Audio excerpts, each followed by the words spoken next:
that tonight's gonna be a good night, that tonight's gonna be a... Jimmy told me a story about you. He says that you told him that the future of the music business was in hardware. And in fact, 2004. Yeah, and that conversation actually led to the Beats by Dre conversation. Tell me what made you know that the music business was going to hardware. It was time for us to record the next record in 2000. That's when we started working with you. Jimmy's like, I'm like, yo, Jimmy, we want to go to Australia to record the record. What, are you crazy? Why you want to go to Australia? Why don't you go somewhere else? The only place we were big in America was San Francisco. San Francisco was like the poppin'est spot for us. We was playing a Maritime Ballroom. It was like 5,000 people. Like, what? Yeah. This is us right here. Yeah. And our whole thing was like college kids could be rock with a band. College.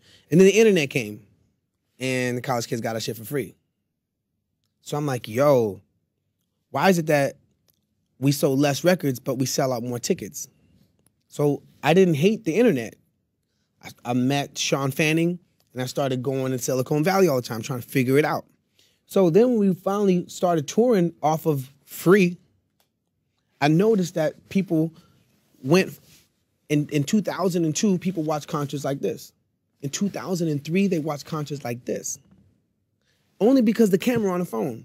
The introduction of a camera on the phone changed your behavior in events, where you no longer just recorded the memories in your mind. That wasn't good enough, so now you wanted to record it on your piece of hardware. So I came home like, yo, Jimmy, I just found something out. What? We need to get in hardware. So I was with Will.i.am one day, and he says, you know, the record business is all screwed up. We're losing money. Jimmy, hardware. So I said, Will, what are you talking about, hardware? He says, hardware.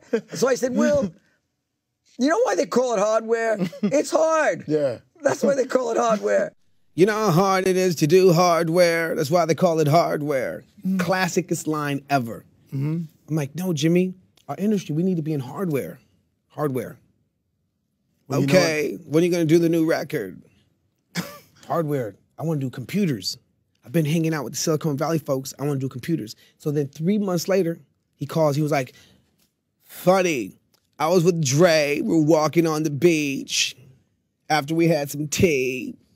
And they want to do Dre a sneaker. So I said, hey, Dre, instead of a sneaker, why don't you do a speaker? LMNOP, it's only 2 letters different. I'm like, that's how they started doing freaking beats. He was like, you want to be involved? I was like, I don't want to do headphones. I want to do cell phones. I want you to be involved. So I started consulting early on in 2004. He says about that. I mean, Will, you have done so much to the industry. It's time you get credit for all that you've done to help change music. You've been a big contribution to Interscope, and Interscope, out of all the record companies, have been, I'd say, the most aggressive at embracing culture and putting culture on a platform.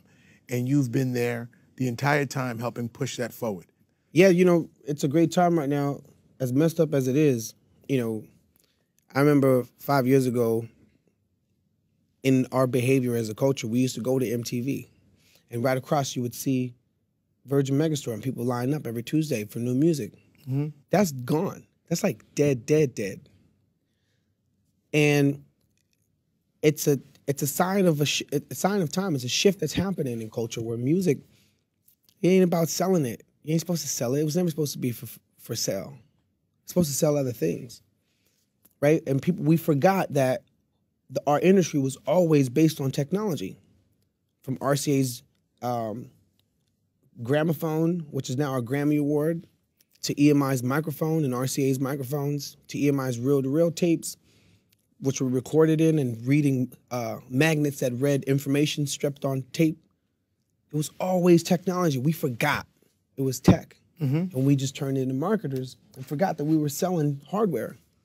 And now we're selling somebody else's hardware. And we all go to those charts to see who's #1 on iTunes, not knowing we're selling Mac products, which is great. So when I say I ain't did what I did yet, I see some things that our industry, people in our industry don't see. Artists don't see. Will, thank you for coming on the show today. I am Steve Stout, And this has been The Tanning Effect. I got a feeling that tonight's gonna be a good night. That tonight's gonna be a good night. That tonight